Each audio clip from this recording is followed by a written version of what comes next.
Okay, we are good to go. So thank you everyone for being here this evening. For those who don't know me, my name is Darda Sales. I am the Para-Swimming Development Coordinator working with Swim Ontario. And we are on session 6 of our REACH webinar series. Tonight's webinar is all about competition and things that officials and coaches need to consider when taking para-swimmers to competitions or officiating competitions where para-swimmers are in the water. Tonight, I am very happy to introduce our guest presenters. We have Jeff Holmes, and I'm going to give you a little bit of background on Jeff. He has been an official for an extensive long amount of time. So Jeff became an official in 1985 because his son took up competitive swimming, which I think is a pretty common reason that most officials get involved. And he became a master official in 1992. He has officiated at dozens of Eastern and Western championships, Canadian age group championships, as well as national championships and trials as a referee, starter, para-technical advisor, and national meet referee. Man, he's busy. He's also refereed and started at 3 FINA World Masters Championships. He has traveled multiple countries around the world officiating. He became an international technical official starter in 2014. He was certified as a stroke judge as well.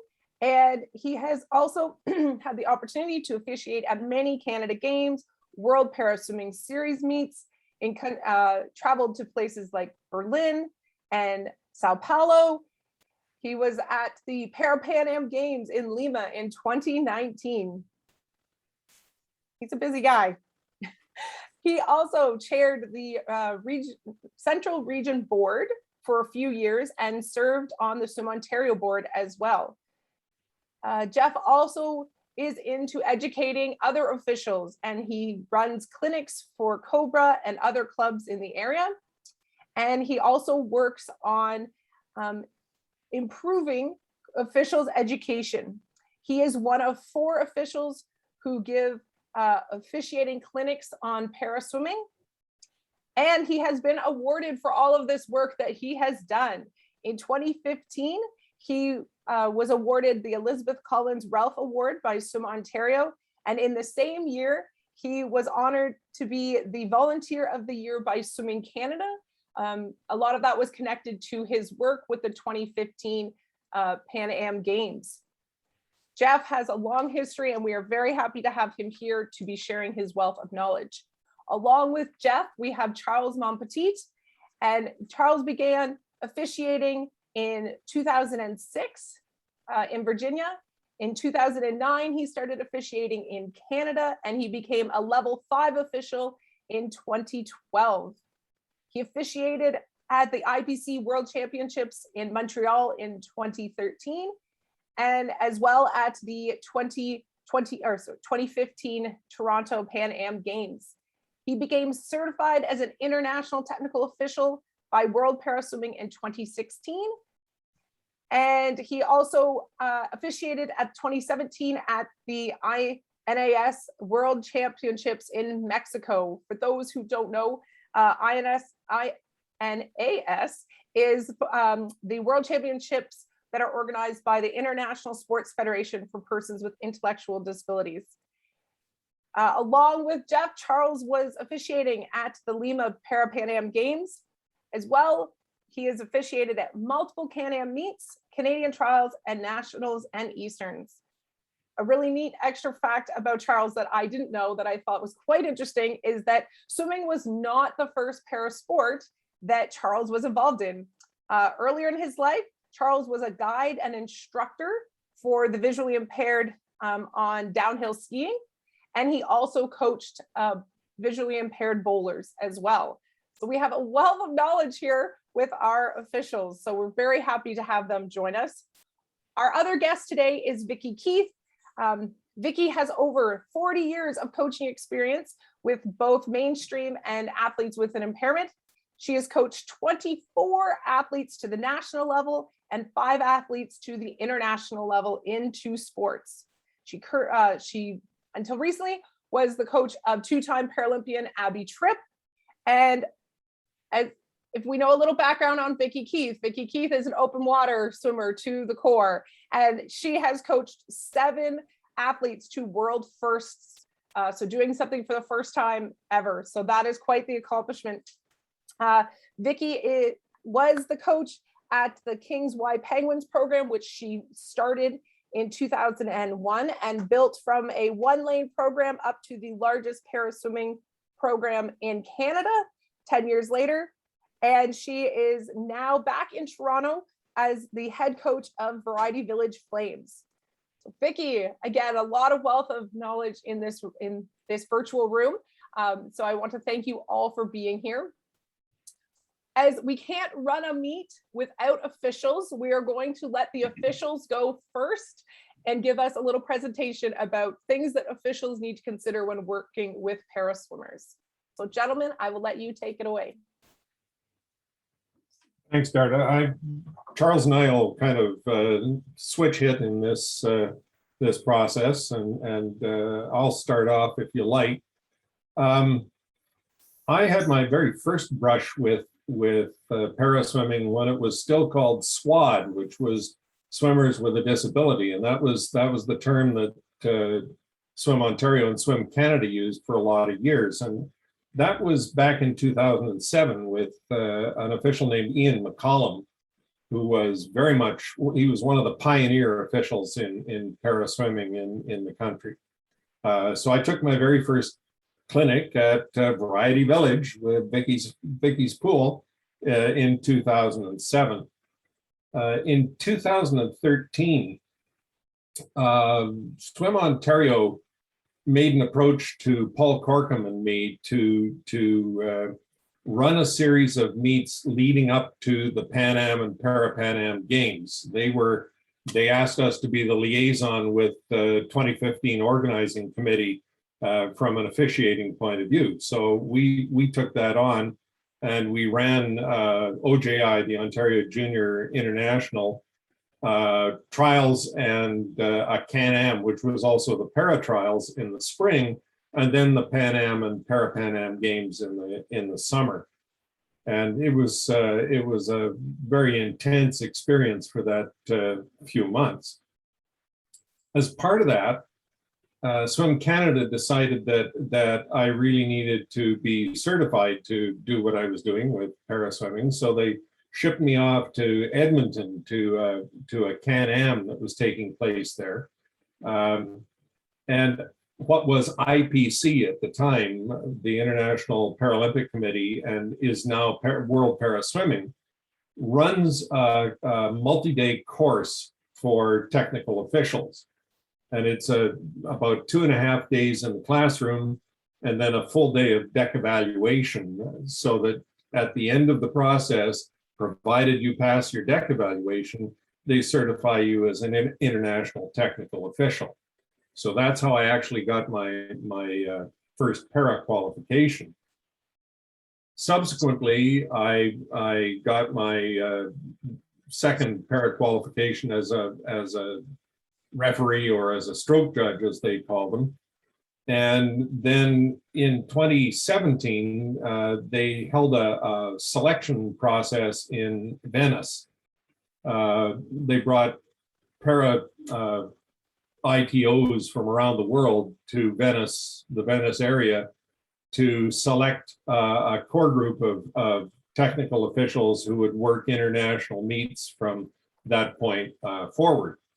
And I was lucky enough to be one of the officials that was selected at the time. And it's Charles and I share a lot of these same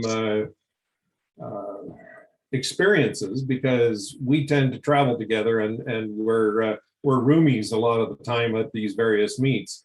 So I'm kind of overlapping on some of the stuff that he will say. So that was my intro into para swimming and para officiating. So I'll leave it up to Charles then to fill you in on his path. Well, my first intro with para swimming was actually when I was officiating in Virginia. I was in the military, Canadian military at the time, on exchange duties. So I was working for the American Army, but still as a Canadian in the Canadian Army, but again, as I said, working in the US. My kids, like most officials, Darda said, most officials start, kids are swimming. I couldn't stand sitting in the stands with some of the swim parents that knew all the records and everything. I just wanted to do something. 4 hours or 3 hours of sitting there, seeing my kids swim for 30 seconds and then another 2 minutes over that time was just not enough for me. So I started officiating. My first experience with a para swimmer was again in Virginia, and the swimmer was coming down and doing the butterfly, beautiful butterfly, comes in, touches the wall with one hand. And in Virginia, as opposed to in the States, as opposed to Canada, when there's an infraction, it is immediately signaled by the raising your hands. So up goes my hand, and I'm looking at the swimmer going back. Then I realize she's got no fingers. The chief, the CIT, the chief inspector turn comes and sees me and says, "Charles, you have a disqualification?" I said, "No, Dad, I don't have." The swimmer's dad was the CIT. He said, "What did you see?" I saw one hand touch. Then I realized she only has one hand. So that was my first experience. And I decided at that time, wait a second, I've got to learn a little bit more about the para swimming. It's incredible what these athletes are doing. Pat Donahue, that Jeff also knows, started mentoring me a bit and guiding me slowly towards the para side. But then I came back to Canada, and Jocelyn McLean started talking to me about para swimming and doing a clinic. So I followed her domestic course, and then I started helping her out some of the meets, and she kept talking to me.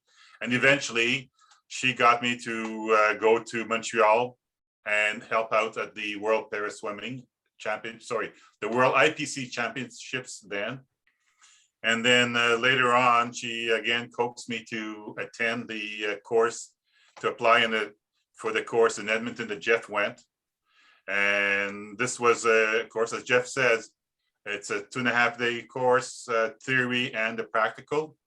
And depending what's happening in the practical, either you pass or you get certified or not. And depending how quiet your session is, it may be a bit more difficult. So unfortunately, I passed the theory portion, and unfortunately not at that time, not the practical side. Couple years, so with that, instead of being discouraged, I decided to continue the path, gain more experience, seeing more swimmers, and I attended the second course back in 2016 in Gatineau. It helped. It was just down the road from my house, so away I go to the course, and then that course we have to redo everything, and that course I was successful in getting qualified and being certified. I still remember that day, one of the Canadian swimmers, one of Vicky's swimmers actually came back to see me at the end, sometime at the end of the day, and says, "Charles, congratulations, you made it." So I said, wow. And this is where I started seeing that a lot of the swimmers, the para swimmers are very appreciative of what the officials are doing. They'll come in.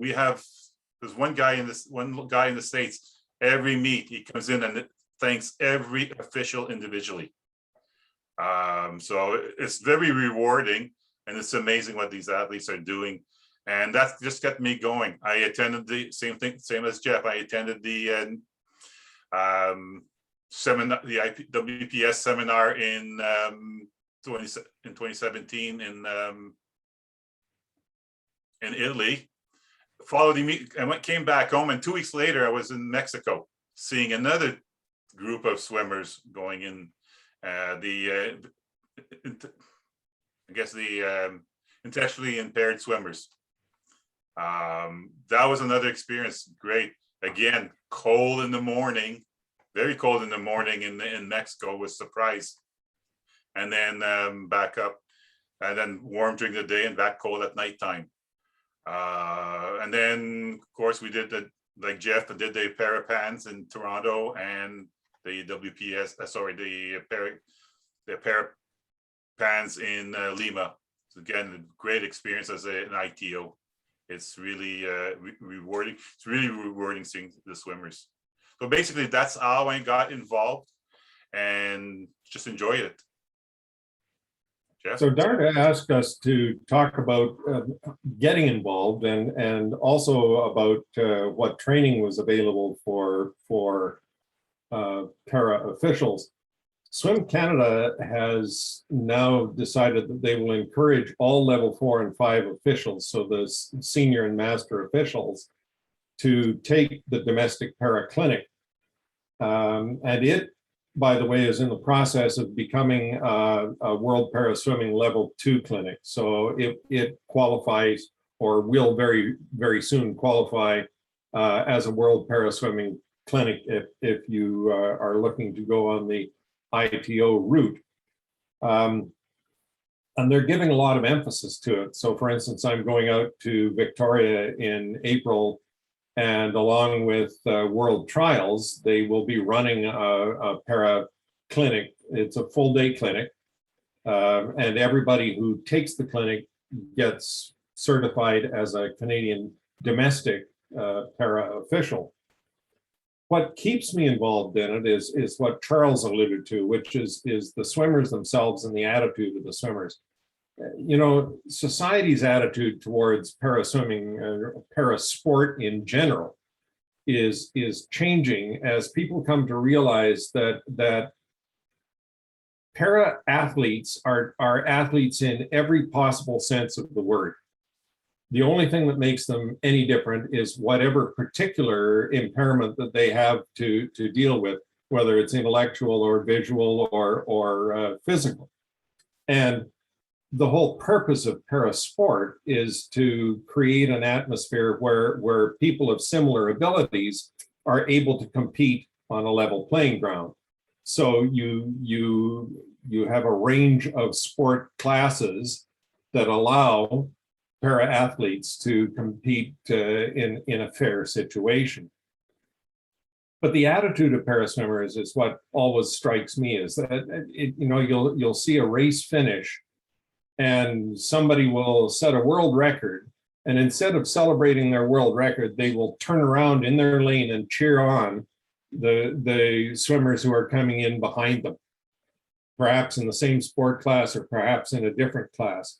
And there's a camaraderie to para swimming that is outstanding when compared with able-bodied swimming, or what they now call Olympic program swimming. It is highly competitive. They are there to swim great times, and they're there to win.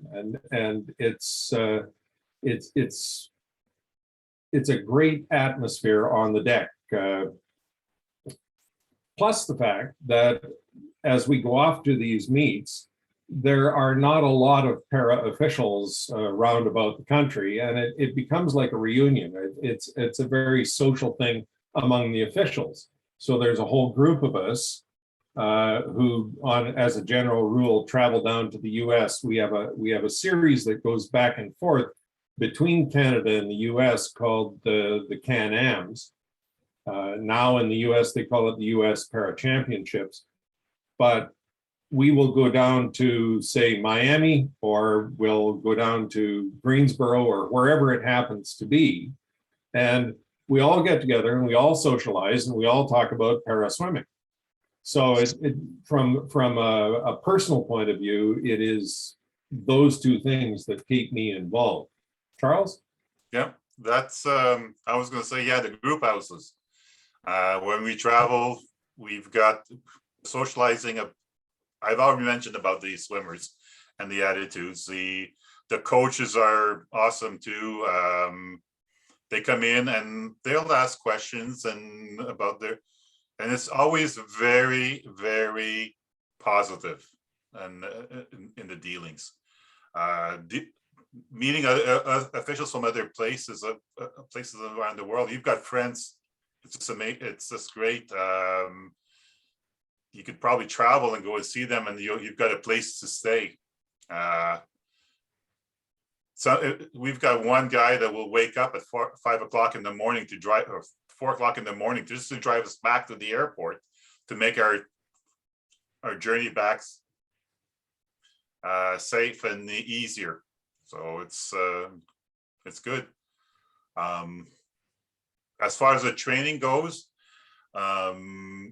what I like to do, I am not an educator like within Canada, like one of the 4 in Canada, but what I always try to do is with the officials coming in, I try to mentor them onto what the rules are and how to apply them. And the basic rule is always, it's the rule, the same as the Olympic program rules. So the one-arm butterflyer has to touch with by the rules has to touch with 2 hands. Then you apply common sense. If it's not available, then you don't. If you have a doubt, or if you're not sure on the rule, but you're positive that there may be an infraction, go see the referee. And then that's when I advise that they talk to the referee, and if the referee is not there trained, then I become a technical advisor, and I stress the word advisor, and let the referee make the decision. And I'll advise them of what the rule is, what the exceptions are, and then let them make the decision and let the due process go if it doesn't go correctly. That's how I do. I'll do a lot of mentoring one-on-one with the officials. The other thing that Darda asked us to comment on was the difference between officiating at an integrated meet and at a para-specific meet. So when we go and do a Can-Am or a World Para Swimming event or something like that, everybody on the deck is trained. And they all have certifications, either domestic certifications or international certifications, and are specifically trained for para swimming. And that's not the case at integrated meets. There are more and more para swimmers in more and more clubs around the country, and it's great to see the numbers increase. And there are more officials being trained around the country as well. But as Charles said, what we do at an integrated meet is we provide technical advisory officials who help officials who may not have had the training yet to determine if what they are seeing is an actual infraction. So that's the principal difference in it, is simply the act of training itself. A good example of meets that are integrated and where very few officials are para trained are the Easterns and Westerns. Next Easterns in Point Claire, I will be the national para meet referee, but generally the referees, starters, everybody else on the deck, most people on the deck will not be para trained. So this is where I have to look at more and then provide the technical advice to the referees. So I think that pretty much covers what you asked us to talk about, Darda, and we'll happily answer any questions that anybody might have. Yeah, why don't we do that now? If anyone has any questions for Jeff or Charles, if you want to either type them in the chat or you can just unmute and ask your question.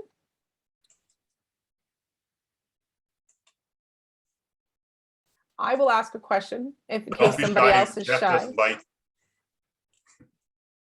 In case someone is shy, I will ask a question.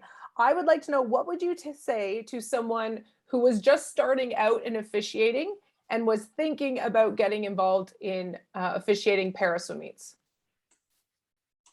Well, I would say a lot of it in the beginning is all the same thing. You know, you're gathering up. There's a lot of moving parts to officiating at a swim meet, and that's why the training takes as long as it does. So for the what we try to do is use mentorship in the process of training. So if you're a new stroke and turn official, there's a lot of things to learn about judging strokes, judging turns, and there's a lot more on top of that when you add in the exceptions for para swimmers. So it really is a case of working with somebody who knows what's going on and just absorbing that knowledge as you go. But my losing my train of thought here. I always encourage people as soon as they possibly can to start thinking about the para portion of it as well, so that they carry that as they grow as officials. Yeah, I would say build yourself a strong foundation as a stroke and turn official. That is where know your rules. Yeah. Once you have that strong basis, adding the para side will become much easier, especially with a good mentor that will be able to explain to you and show you sometimes what's the difference between a undulating propulsive kick for a breaststroker that is supposedly not being able to use their legs, and what is just natural body movement. That there's no propulsion. All these little things in there, but get that basis first. That Olympic program rules, get that strong. Know your rules, and then do the get involved. Don't try to become the referee right away and the big cheese right away. It's okay to be a long-term strokes and turns. It's fine. It's great. That's what all the action does. The referee is easy. You blow the whistle, raise your arm, and everybody else works. Nice. When everything goes well. We do have a question. Brad is asking, I'm currently a level 2 official and former Paralympian. Other than the clinic in BC in April, what could be my next step towards becoming an ITO? Well, in terms of the Canadian clinic, it's offered as often as possible. Now, we don't, in COVID times, we have not made any attempt to put it online because it's virtually impossible to ask people to spend an entire day in front of their computer screen learning things. It's a physical thing too. You have to be able to see and demonstrate and so on. So in COVID times, it's kind of suspended, but in ordinary times, the Paraclinic is offered usually at least once a year, and usually more often than that. And in fact, I'm happy anytime I can gather up a half a dozen people, I'm happy to go and do the clinic for that group of people if they're willing to come and participate, because that's how we gather officials. Mhm. In terms of the international route to become an international technical official, World Para Swimming still has their technical courses, and they are offered in conjunction with WPS sponsored meets, or occasionally in conjunction with things like Can-Am, but there has not been one in North America for at least 3 years now. So I don't know what their plan is for the next for the scheduling of them, but I suspect they're in the same situation that we are, that they can't do anything until we have some sort of management of COVID in control. There's also 2 other prerequisite course before you can do your level 2 WPS course. Yeah, That's you have to be a level 4 in order to take the ITO course. Yeah. Great. You Well, gotta be Brad, sponsored by Brad, Canada that's why also. I saw him say, I like Europe. Europe would be a good place to go. And just remember too, you must be sponsored by Canada in order to attend the courses. So get to know Jocelyn right now. all right. Well, thank you so much, gentlemen, for giving us some wisdom on officiating around swim meets with paraswimmers. We're now going to turn to Vicki Keith, and Vicki Keith is going to give us the coaching perspective of attending a swim meet with paraswimmers. So at that, Vicki, it's all yours.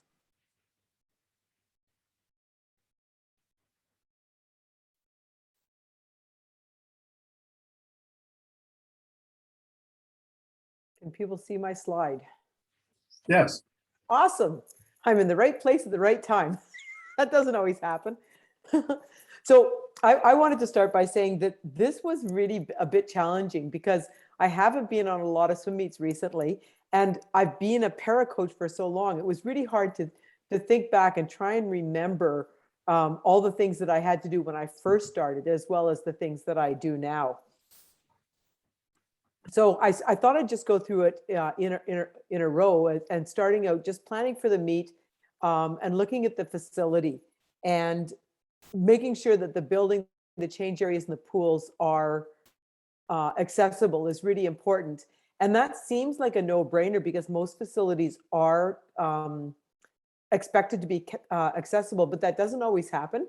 One of the things that I think is really important is if there's an elevator to the pool level, that seems like it makes it really accessible. But if that's the case, you need a second plan, because what if there's an emergency? How do the people use it who have mobility devices get off out of the basement if that's the case?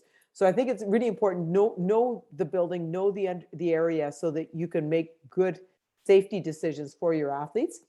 And then if it's a travel meet, confirm that the hotel and the restaurants are accessible. And again, accessible doesn't always mean what we think it does. We went to a meet, I'm going to guess about 7 years ago, and it was supposed to be a fully accessible hotel, but the athletes who used wheelchairs had to go out the back door, around outside, to get into the food area in the middle of winter. So obviously that, excuse me, that became a bit of a challenge. So it's asking the questions and making sure, especially as you first start the process, is finding that everything is accessible and that you have opportunities for everyone.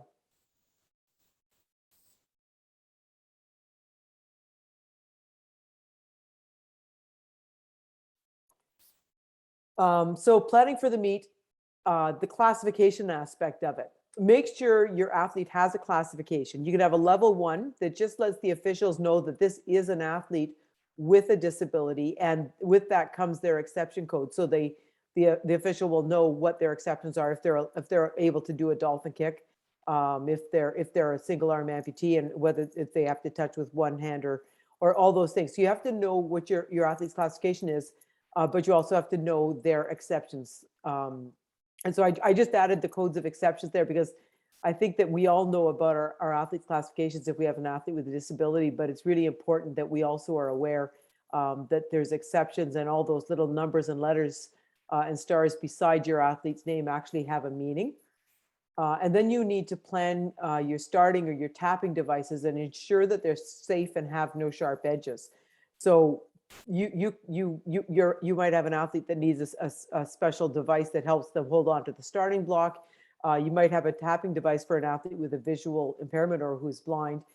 So you have to come up with your own device, but also you have to make sure it's safe. And then at a swim meet, you would present it to the referee for them to review it and be sure that it's safe as well, because we don't want to be taking somebody's eye out in the middle of a competition.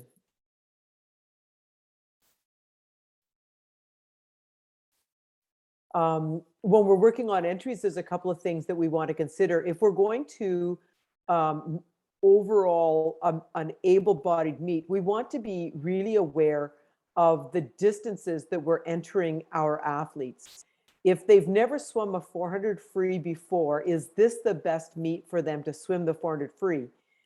If they really need the 400 free, might be talking to the organizers of the meet and saying, I have an athlete that needs to take swim the 400 free, but we're aware that it's going to take that athlete longer.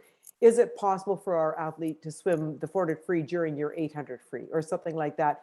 And just be aware that our athletes have a right to participate at every meet, but be aware of how it might impact timing so that we're making good decisions for all athletes.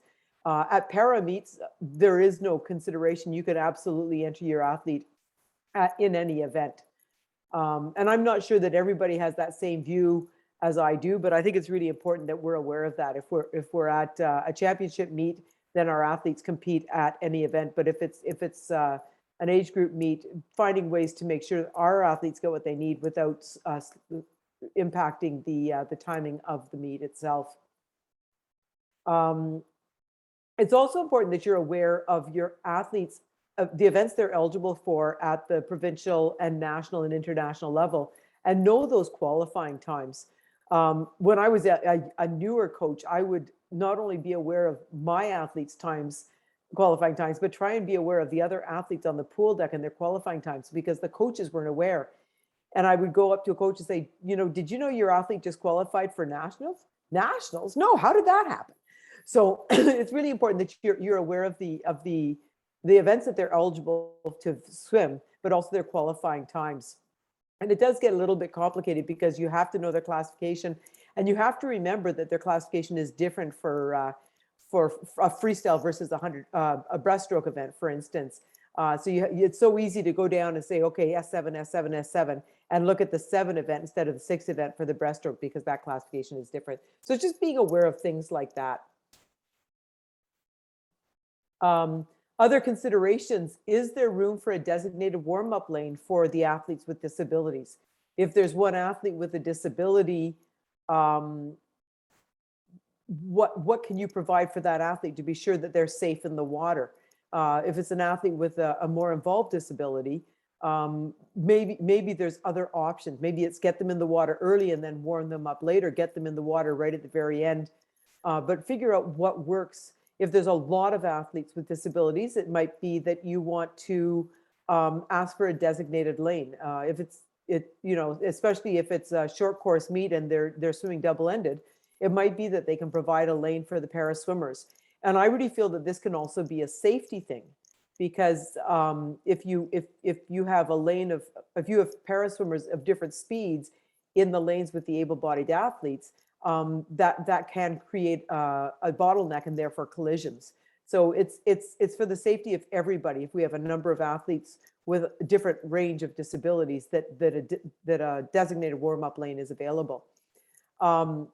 It's important to consider if this is a double-ended meet, because sometimes para athletes require assistance on the block.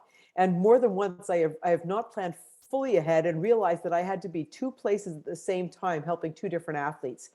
And that makes it challenging. And so all of a sudden I go, crap, and I go and grab somebody and say, can you go start so-and-so, and I'll start so, and it's just plan ahead. And once you've done this a couple of times, you start realizing the things that you need to do. And so what I will often do is when everybody's underlining their athletes on their heat sheets, I'll also write a great big A or a great big T for assistance or tapper beside their name. So I remember that I've arranged something, or it makes me think at that moment, have I made sure I've got tappers for this person? Do I have somebody for the start? Is it a long course meet and my athletes are swimming 50s and they're going to be at one end of the pool and their wheelchair is going to be at the other? Do I have somebody that can help and bring the devices to the other end? Competition day, still planning for the meet, but considering the competition day, consider the clothing and shoes for the pool deck. I think this is true for all athletes, but I think it's really important, especially for our para athletes. They may be more susceptible to temperature changes. They may have more susceptibility to slippery pool deck. Flip-flops are seldom a really good choice for an athlete. I would say that this is even more true for athletes with disabilities. Having a really good shoe on the pool deck makes a difference in the support that the shoe offers, but also in the lack of slipperiness. And slippery pools can be hazardous. and even pool decks that don't look slippery can be. There's also often times where there's a ramp over the cables and things like that, and it looks just fine. It looks like a wheelchair could go over it easily. That's seldom the case. Usually it's a bit of a hassle to get over it, but for people with, especially with cerebral palsy, those are barriers for them. And it may be an easy bump for an able-bodied person, but even just perceptually, or an athlete with a visual impairment, just being able to see the height of that and the movement of that. And then finally, plan for your tappers, plan for your start support, have extra support so that your para athletes might require something else and be able to do that, so you can just coach. And that's the thing, is it used to be that coaches tried to be everybody, and they would be down there tapping, and they'd be down there helping the athlete to start. And sometimes that still is what we have to do.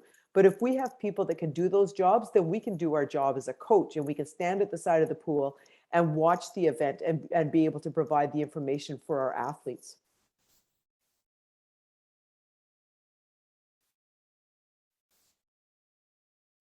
At the competition, especially if it's a new facility, show up early.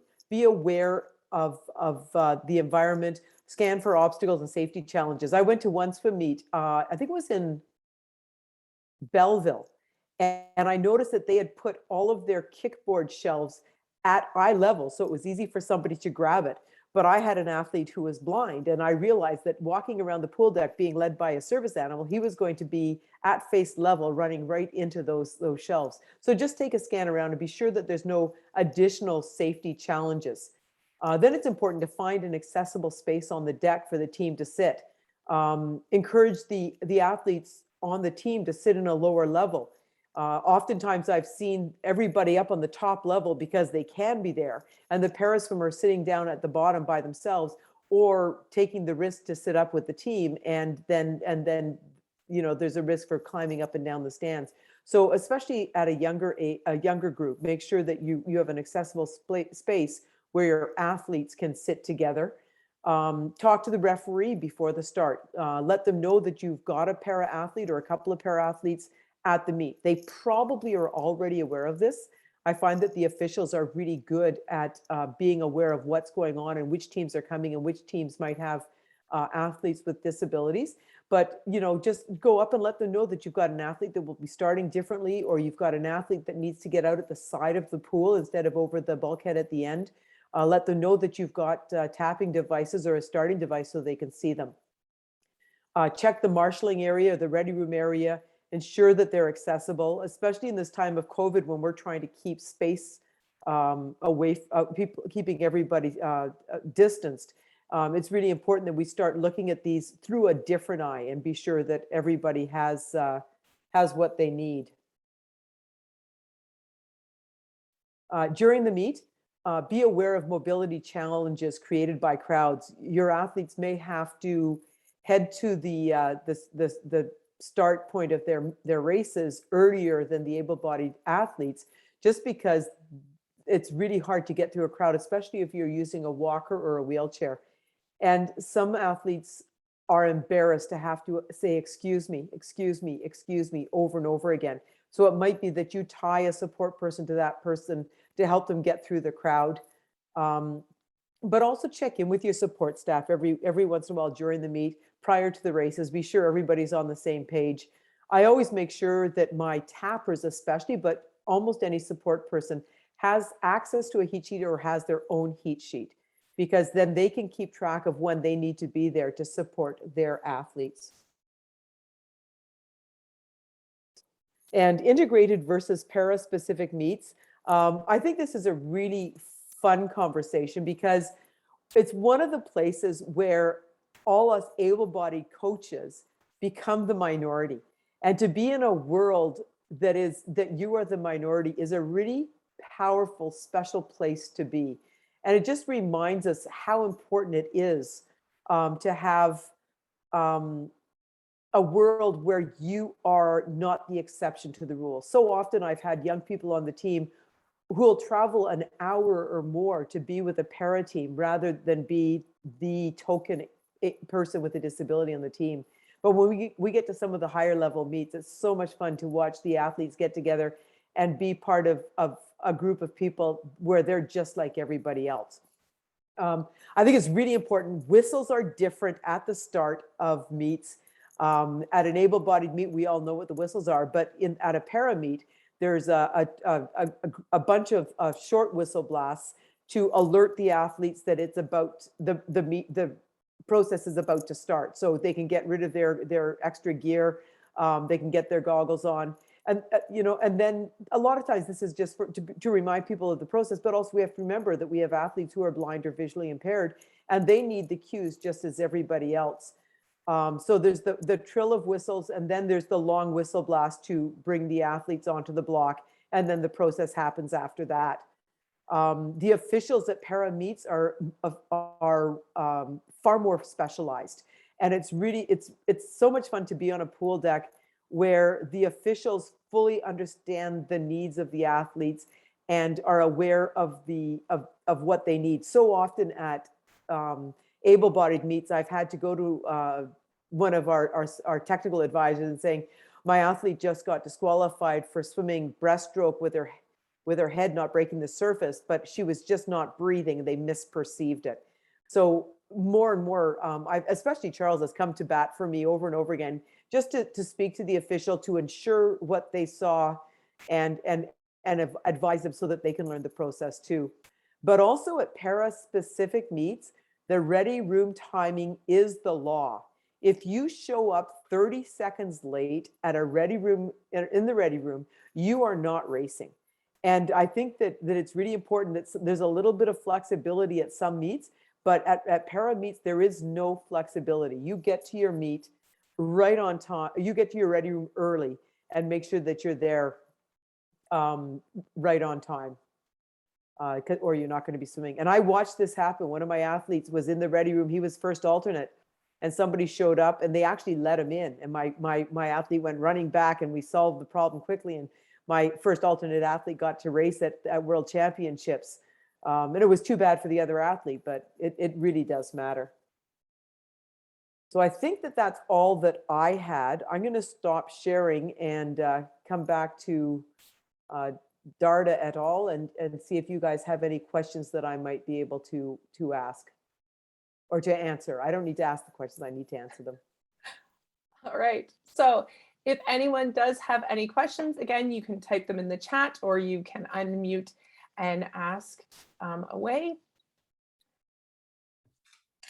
Actually, I have a comment. I just, what I really want to emphasize is that at para meets or at integrated meets, officials appreciate the fact that you're advocating for your swimmers. So if you see something that you think is not being done correctly, please do not hesitate to talk to the referee or talk to meet management, and we will do our very best to either explain what's going on or solve whatever the issue happens to be. Yeah, I find that the communication with coaches and officials in the para world is far more comfortable and open. I have no issues going up to an official and asking a question or sharing a thought. And I know that if I'm sharing a thought, it's going to be taken appropriately. And I'm always thankful for the officials, because we're all there for the athletes, and there's no question about it. I'll give you an example of how that's actually a very necessary thing. That at one meet we were all set, as everybody probably knows by now, for para swimmers when they exit the pool. We put mats at the exit points of the pool to protect them from abrasion from the deck and so on. Well, we had a coach who came up and said, "Is there any latex in those mats? Because my swimmer has a latex allergy." And it is something that it had not occurred to the person that was organizing the mats that was even a possibility. And if that coach had not said something and there had been an issue, that swimmer could have wound up in anaphylaxis on the deck because somebody was trying to be helpful and put out a nice soft mat to move on. So it's crucial. Safety is the paramount issue in para swimming as far as we're concerned. And latex is a common allergy in people who have gone through surgery early in life. And that is true for many of our athletes. So the population, the percentage of people with a latex allergy in our population is higher. I was going to add for the officials on here listening, or the future, the ones who will be listening to this webcast, when it comes to the time for a disqualification, we always give the benefit of the doubt to the swimmer. But let's not use it as a crutch. If you saw something, make the call. Don't say, well, she's a para or he's a para swimmer, so I'll give him an extra benefit of the doubt. I'll give him a break. No, the swimmers do not appreciate that. Not that looking for a DQ, far from it, but they will take it and learn from it. So please, if you see something, do make the call. And I'm pretty sure Vicky has come to see me a few times also. Say, hey, your official has missed this. Yep. So now I have to go and talk to the official, say, guys, you got to make the call. So treat them just like you would treat an able-bodied swimmer. If they've broken a rule, they broke the rule, make the call. We always say that coaches eventually become like mom and dad. They become part of the woodwork. So, if the kid said, yeah, coach said to do such and such, well, until there's a consequence, sometimes that doesn't really register. So if someone gets DQ'd, then it registers and the coach gets to make the point in spades the next time. So it also helps a coach understand what a disqualification could be in para swimming, because it's not always that simple. That's We've gone through a lot of challenges with what single arm fly is supposed to look like and what the rules are around that. And even between officials, there's some confusion. So to have that conversation really helps the coach understand also what they're looking for in that event. Because if the rules aren't clear to the officials, the rules aren't clear at the higher levels, how is an age group coach coaching a para athlete supposed to know this? So it's really helpful in all different directions. So in the chat, Michelle has a message there for Vicky. And one of the things, she has lots of questions related to classification about that. So our session number 5, which was supposed to be on November 3rd, that had to be rescheduled. But number 5 is all about classification. And we are going to have Janet Dunn, who is the national classification lead. She's going to attend and she is going to answer all of those questions about classification. So that session is actually going to be next Wednesday, November 24th at 7 p.m. So please come and you can ask those questions there. Michelle also wanted to know how to allow opportunities for para competition for special Olympic athletes, as they are not registered with a competitive Swim Ontario club and therefore are not classified. Michelle, that is something I would be very happy to chat with you about. And if you would like to contact me, that would be great. And we can have a full conversation about that. That'd be very enlightening for both of us, I'm sure. So we have a few more minutes left if anyone else has any questions. I also wanted to mention that in the chat, I have put a link to the feedback form. If people want to take a few minutes and fill that out and let us know what we've done well and also where we can improve on these webinars. We want this to be a learning opportunity for those who attend and those who watch these sessions in the future. So by filling that out, it shouldn't take you more than about 2 minutes. It would really help us out. So we would appreciate that. Vicky, I have a question. You're a very experienced coach. You've been to many swim meets at all different levels. I would like to know what your biggest challenge as a coach is during a swim meet. I think that my biggest challenge is knowing where I need to be at any given moment. because as a coach, I've taken on all these roles, and that's why I was saying is sometimes it's really important to have others there, support people to help you. But I think that it's remembering that my job is coach and being willing to pass the jobs on to other people. I know that we're trying to limit the number of people on the pool deck, so that creates a challenge as well. But it's taking a breath, knowing where you need to be, and prioritizing where you have to be, and then remembering that your job on the pool deck is coach. And if you can find other people that are able to perform the tasks required for starting and tapping, that you can be the best help to your athletes by watching their race and sharing feedback with them. Darda, I have a suggestion for coaches as well. I really think that every coach in swimming of whatever flavor should take officiating clinics, should take the stroke and turn clinic, because, you know, what happens, I find what happens with coaches is some coaches get sort of fixed in a time period. And whatever the rule happened to be when they started to coach was what they think the rule is in perpetuity. And the rules change with every quadrennial. So there'll be a new FINA rule book out, there'll be a new WPS rule book out, and there will be changes in the rules. So I think that in swimming in general, but para in particular, it would be very helpful for coaches if they have an opportunity to take the clinic and just get a different perspective on what that process is all about. That is really sound advice that I know as a coach myself, I have not heard before. So I think that that's actually quite informative and something to take into consideration. So thank you for that. We have a few minutes left if anyone has any questions for either Jeff or Charles or Vicky. And if not, that's fine too. I want to thank Jeff and Charles and Vicky for taking the time out of their busy lives to come here today and to educate us a little bit more about para officiating and para coaching at competitions. So thank all three of you for being here. And I know that they were all easy to contact and ask questions and get them to be here tonight. So I'm sure if other people have any questions, they'd be more than willing to answer those at any point.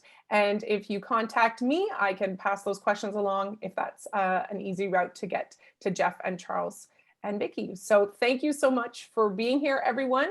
And just a last reminder that our next session for the REACH webinar series is actually next Wednesday, November 24th, where we will be talking everything classification. And that will also be at 7 p.m. If you register through the REACH registration form, I will send out that Zoom link to you next week. So thank you very much for your attention. Thank you very much for being here. And I look forward to seeing you at the next REACH webinar session. Thanks, everybody. See you on a deck soon, I hope. See you Thanks, soon on the everyone. deck. Cheers.